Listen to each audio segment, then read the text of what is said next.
I'm about to give you a very shocking detail. When I first sat down to watch Wakanda Forever, I assumed it would be another MCU movie, but I was wrong. Wakanda Forever turned out to be a horror movie, and the way I had prepared to join the bandwagon of rats, the way I had prepared an anti-woke right. Whoa, you have empowered bald women. Whoa, are you? I had a crush on Ayu. I had prayed for her to be my girlfriend, but it turns out that now she is a lesbian. Oh, God, what do I do? What do I do? Sadly enough, I will not have the privilege of doing all those theatrics. Because after watching that movie keenly, frame by frame, using an electron microscope without even blinking for a microsecond, I finally figured out that Wakanda Forever is a Jordan Peele type of horror movie. Yes, you heard me right. That is not clickbait or some form of fan theory. The truth is, Black Panther 2 is about an ancestral spirit that is haunting the kingdom of Wakanda for its past sins. Now, I have enough proof to prove to you that Wakanda Forever is not only an action movie, but also a horror movie. But before I get to the evidence, there are some things which I have to pour out of my heart. A lot of you are enjoying this, but you are not liking.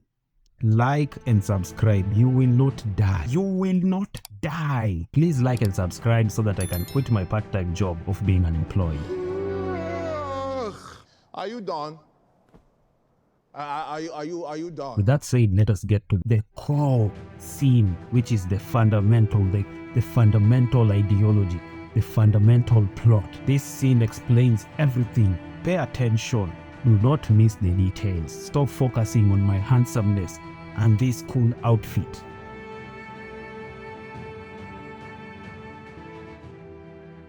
Now let's get to this scene. Do you remember when Shuri was taking the heart-shaped herb?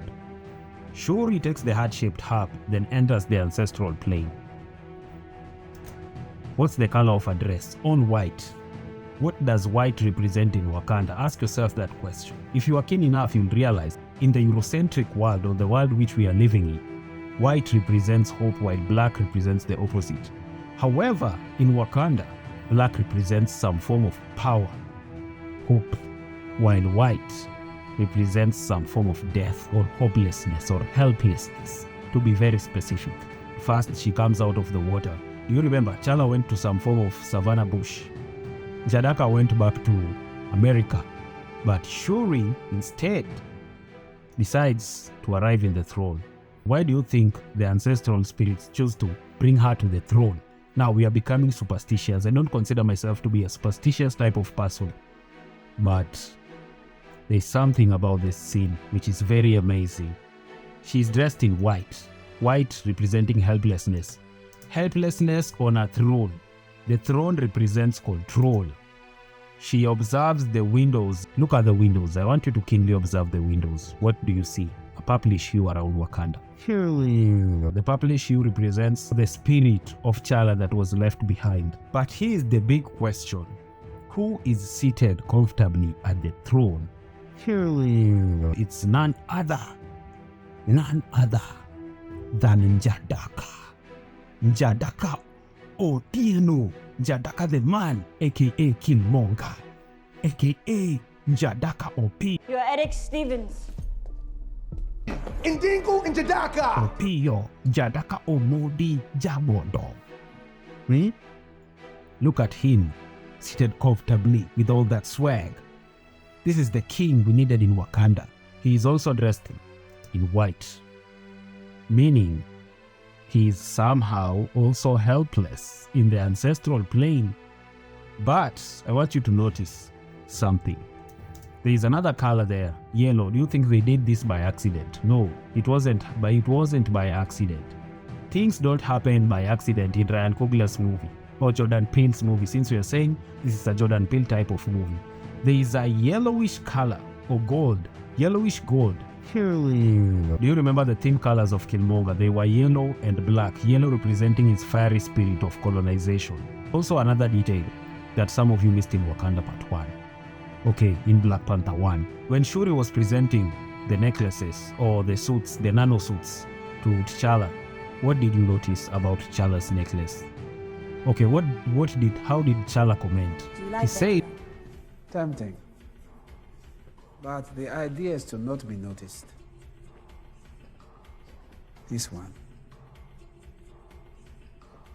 He wants something more discreet. That's why he chose the tiny necklace, the tiny silverish or platinum necklace. But when Jadaka came to the lab, he chose the golden necklace. Chala rejected the golden and black suit. Why? Because he is somehow xenophobic. He believes in being discreet. He believes in Wakanda closing its borders and rejecting outsiders. That's what he believed fundamentally.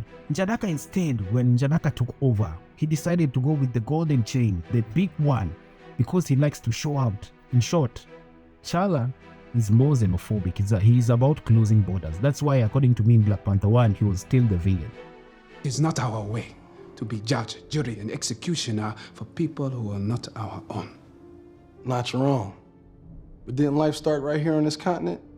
So ain't all people your people? I am not king of all people. I am king of Wakanda. Despite being the protagonist, he was a protagonist villain. But thank God he decided to go through a character arc. Jadaka, on the other hand, is more of a colonizer and showing off. Yes, and this movie is about Wakanda being pressured to show off, to show out and show off. It's time they know the truth about us. We're warriors. The world's gonna start over, and this time we're on top. The sun will never set on the Wakandan Empire. Show up, show up. Anyway, let me be serious. There are two spirits which are battling in the spiritual realm of Wakanda, or the ancestral realm. There's a purple issue that is cascading on the throne, meaning Chala's spirit is somehow trying to dominate the throne.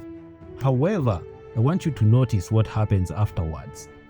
The yellow starts expanding through a flame. The throne starts burning. It's spreading using the same pattern when he burnt the heart-shaped herbs. Jadaka is trying to convince Shuri to do something. Ancestral spirit. One thing about ancestral spirits is that they usually need a host body to manifest in the physical realm. So, Jadaka is trying to possess Shuri so that he can push his agenda on Wakanda. He's staring at his yellow hue, somehow ignoring the purplish hue. He's trying to focus on his goals. Now, despite Shuri getting all defensive, the fire still takes over. The fire still takes over using the pattern, the same pattern that was used to burn the heart-shaped herb. Now, do you notice something about Jadaka? He is now becoming more aggressive, which means he is using this opportunity to take possession of Shuri's body, because that's the only way he can push his agenda towards Wakanda. This does not mean that him being on the ancestral plane makes him weak. No, he has somehow been manifesting his agenda through other people. If you had watched the movie, France had tried to invade Wakanda and Mali.